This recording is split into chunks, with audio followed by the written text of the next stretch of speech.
Kushira chumwe mwenda omunshonda 5 ezero kukora urembo orwa Kampala City. This center mainly caters for young people from Nakawa East and others outside areas of Nakawa like Kasoko, Sobweyo, Gerere, Seta, Chibuli, Namongo, Muyenga, Chirinya and as far as Mukono. State House Controller ogunashobora kugira ngo emyoga narishe bintu ebyabana babasize kubana batendekwamu ebindi byija kubayamba okugira ngo nabo bakabasa kugira icyo bayitandikiraho kandi bafune icyo bayitungira bakabika mu nshaho zabo. This is Rosira Presidential Skilling Center.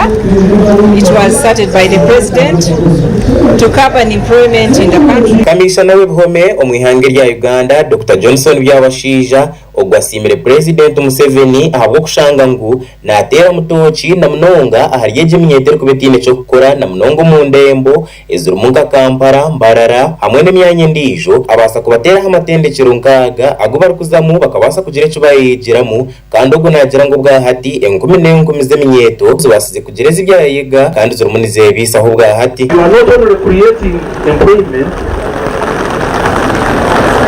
by imparting skills to these young people, but you are directly impacting the growth of the prison population. I want to believe that after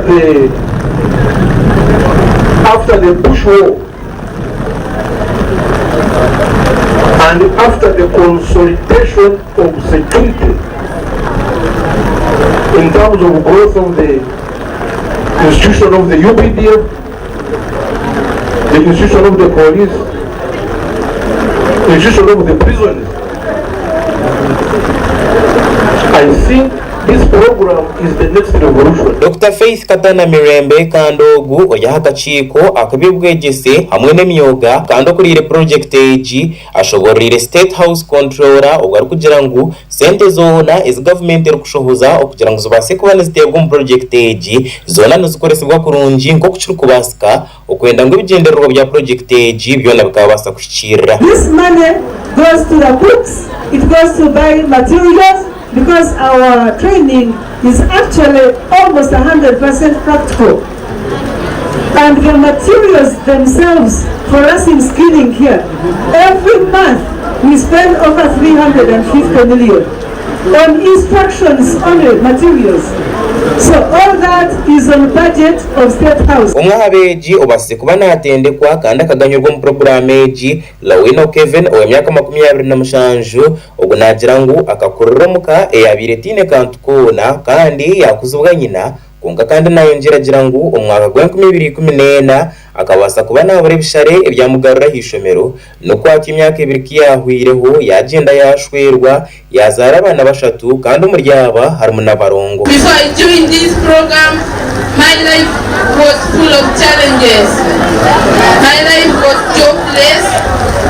I was hopeless. I didn't have confidence of standing in front of people. I was discouraged in my life, all because I never grew up with my parents. I never went far in education. I struggled alone with my mother. So yeah, I stopped in school. I never went for any course because of the money which we don't have. Lawino nagira ngo bwanyuma yo kuzara abana be bashatu umushija wakabasa kuba namusigaho atiyo yagenda yamerwe hensi yatandika kureberera abana wenka kunga kandi nayo njiragira ngo bwanyuma y'umushija wo kumusigaho embere kabetanguhi nuko atyo kubasa kuba naye yunga ha program eji kandi mu yambere cyango Lawino akabasa kuba naye byo kubazira kandi ogu nagira ngo bwahati nabasa kuzaha cyarani acikorese kutere bishana hamyenda kandi ecyari kugira ngo cumuyambere munonga. I want to thank the office of President of Uganda for bringing this program to us. And now as I speak, this program has changed my life. I now have confidence that after living here, I can be self-employed. Omukoro ogu guhikirwaho abantu nyamwingi abarimu nka Resident City Komishona ahabwa Kampala Miss Amina Rukanga, omweshongozi Bebekuru hamwe n'omutebeekani Sabara Mubarugahara hamwe n'abandi nyamwingi. We believe time has come to show to Ugandans what these skill centers are doing. Many like my friend Honorable Semuju Ibrahim, he said Museveni has 800 workers, but some of the workers are here. You saw them, they're about 6-7. So if you have 10 skilling centers, that's already 100. So maybe kula nsabye tutambuze bana mawulire nemu abagala okulala okumanya ebikolebwa tutambule fenna tulambule skilling center ku sente zaffe. So tugenda kikola okutandika n'ennaku z'omwezi nga lumu omwezi gwa October. Uganda emanye Mwami Museveni koledde. Abantu bamwe mu kibiina ekya FDC